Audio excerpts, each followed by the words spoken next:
Pernahkah Anda mendengar apa itu bantuan hidup dasar? BHD adalah usaha yang dilakukan untuk mempertahankan kehidupan pada saat keadaan mengancam nyawa. CPR adalah tindakan memberikan napas buatan dan pijatan jantung. Dilakukan pada orang yang mengalami henti jantung dan henti napas, dengan tujuan untuk mencegah terjadinya henti napas. Karena jika selama 3-8 menit otak kita tidak mendapat oksigen, maka kita dapat meninggal. Jika Anda menemukan orang tiba-tiba tidak sadarkan diri dan tidak bernafas, ini adalah tanda awal henti jantung. Tepuk pundak korban dengan hati-hati, lalu jika tidak ada respon, mintalah bantuan orang sekitar atau telepon layanan kegawat daruratan 119. Untuk pencegahan penularan COVID-19, pastikan penolong memakai masker, lalu tutup mulut dan hidung korban dengan kain atau dapat menggunakan bahan lain. Sambil mendengarkan arahan 119, lakukan penekanan di tengah-tengah dada dengan kedua tangan yang lurus. Tindakan ini disebut dengan kompresi dada. Pada anak, lakukan dengan kedalaman 1/3 diameter dada, lalu kedalaman 5-6 cm pada orang dewasa. Biasanya kompresi dada disertai dengan pemberian bantuan nafas, namun untuk mencegah penularan COVID-19 maka tidak dilakukan. Lakukan dengan kecepatan kompresi 100-120 kali per menit. Lakukan kompresi selama 5 siklus, setelah itu lakukan evaluasi. Jika masih tidak ada nadi, maka lakukan kompresi kembali. Tetap lakukan kompresi sambil menunggu bantuan datang. Jika penolong lelah, dapat bergantian dengan penolong lain dengan tetap mempertahankan kompresi dada cepat dan kuat. Setelah itu lakukan evaluasi kembali. Jika nadi dan napas sudah ada, letakkan pasien pada posisi recovery position. Posisi ini bertujuan untuk membebaskan jalan nafas, karena biasanya orang yang tidak sadarkan diri, lidahnya akan ke belakang menghalangi jalan nafas. Namun, posisi ini tidak boleh dilakukan pada korban dengan cedera kepala atau tulang belakang. Teknik pembidaian. Memasang bidai adalah pemasangan alat untuk mobilisasi atau mempertahankan kedudukan tulang dengan tujuan mencegah pergeseran tulang yang patah, mencegah bertambahnya luka, dan mengurangi rasa nyeri. Pembidaian dilakukan pada patah tulang terbuka ataupun tertutup. Hal yang harus dipersiapkan yaitu menyiapkan bidai atau kayu dengan ukuran yang sesuai, lalu siapkan verban atau kasa atau mitela. Sebelum melakukan tindakan, korban diberi penjelasan dahulu, lalu posisikan korban senyaman mungkin dan melakukannya di tempat yang aman. Untuk mempermudah pembidaian, disarankan melakukannya lebih dari satu orang. Contoh pembidaian yang harus dipersiapkan yaitu ada perban elastis, lalu menyiapkan kain atau mitela, lalu menyiapkan sepalak 2 buah, karena untuk pembidaian itu harus melewati dari 2 sendi. Untuk sepalaknya ini jika tidak ada bisa menggunakan barang-barang lainnya, contohnya itu dengan menggunakan plastik ataupun seperti misalnya botol plastik, lalu bisa menggunakan kayu atau triplek. Untuk ukurannya itu kurang lebih 40 cm. Yang pertama, pastikan dulu apakah frakturnya itu terbuka atau tertutup. Jika terbuka atau ada luka harus dibersihkan dahulu. Lalu jika ada pendarahan harus dilakukan ditahan pendarahannya atau dengan bidet.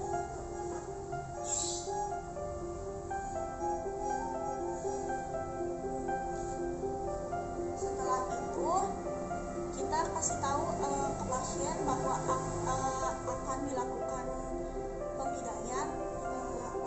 Nanti mau di ini ya tangannya biar nanti kan ini ada tulangnya patah, biar nanti nggak ada pergerakan di tulangnya, jadi nanti nggak sakit lagi ya, biar nggak terlalu sakit.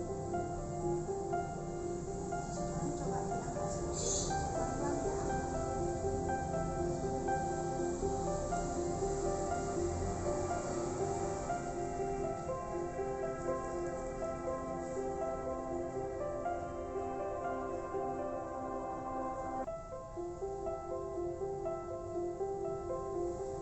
Lalu langsung ditutup dengan perban elastis.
bisa pakai